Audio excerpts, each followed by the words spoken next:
My name is Jack O'Hara, and today I'm going to be making a beef Bourguignon modified recipe.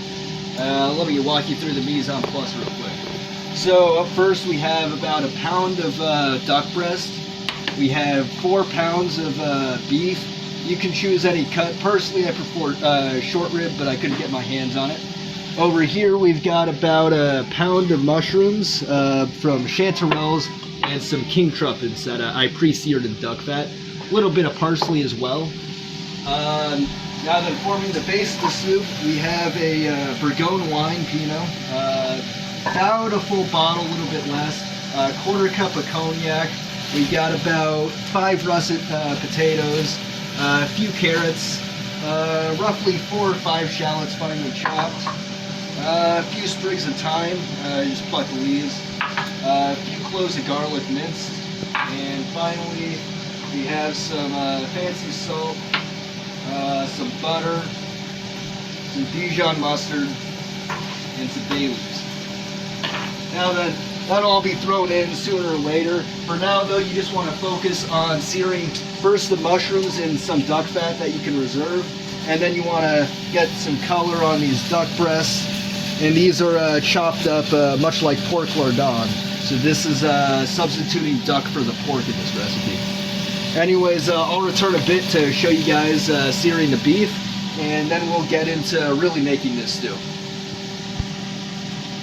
Alright, so for the next step, after you finished browning your duck breast, you're going to want to move on to the beef.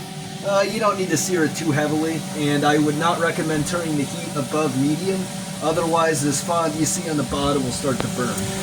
Try to maintain the heat a little below medium, and just get a bit of a crust on. You also don't need to worry about overcooking the meat. It's a stew, it will be very well done. Just make sure not to dry it out. Anyways, we'll return when we are ready for the next step, which will be adding our shallots.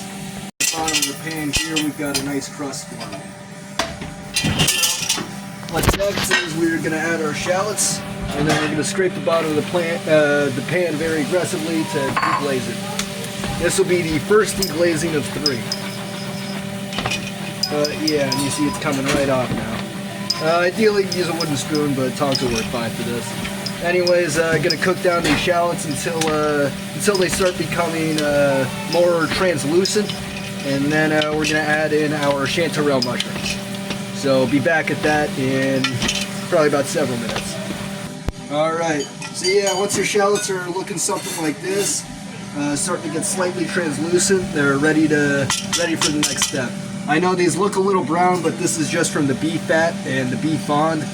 They've not actually started to brown. Anyways, next we're going to go in with our mushrooms.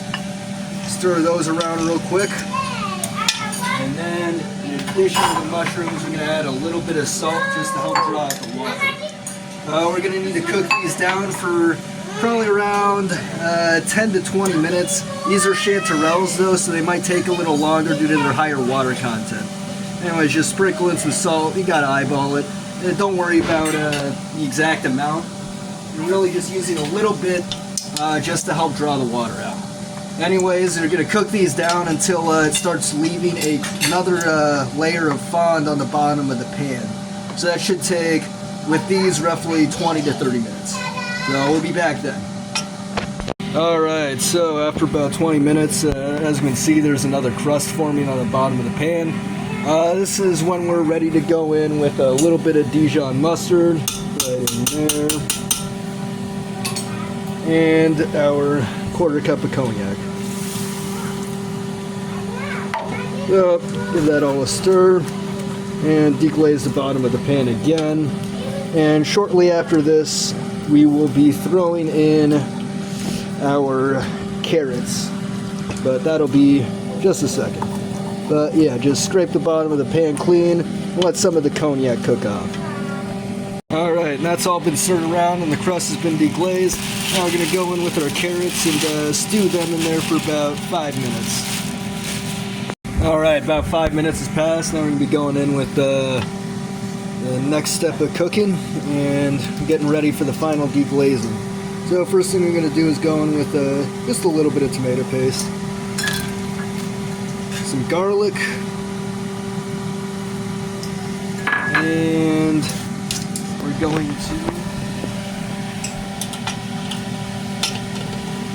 sift in a bit of flour. This would be a lot easier if I had a third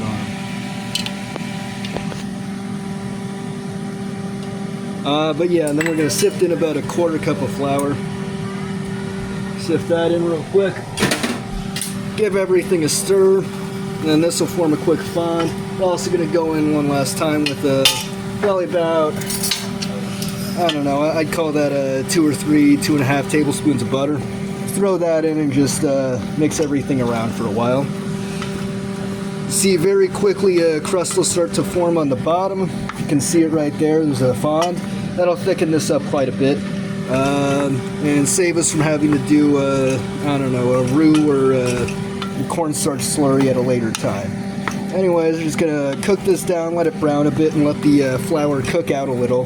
Then we're going to finally go in with our red wine and do the third deglazing. Yeah, I'll just show this whole process here because it is pretty quick. And again, make sure not to leave it off of medium heat.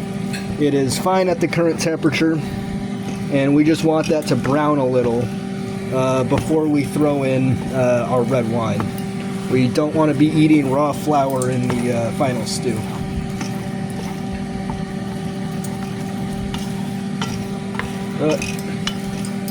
Just keep stirring it. Yeah, should be ready in about a minute or so. Already smelling incredibly fragrant. Smelling a lot of the garlic now.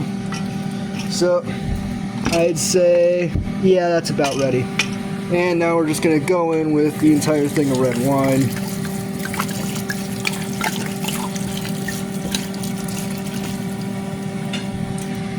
Going to stir that around quite a bit, and then we're going to reduce this wine by half in volume, and then we're going to be adding our chicken stock. Alright, now then the wine's reduced down roughly by half. It don't have to be precise.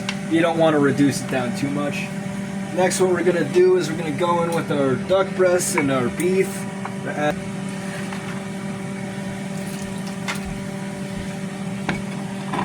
That's added back in.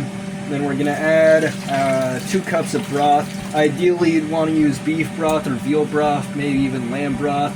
Fortunately, all I have on hand right now is chicken broth, but better than nothing. Anyways, we're going to stir everything together. We're also going to add in our parsley at this time. And then we're going to let this cook down for, I'd say roughly 2 more hours. We're just going to keep it simmering over low, medium heat.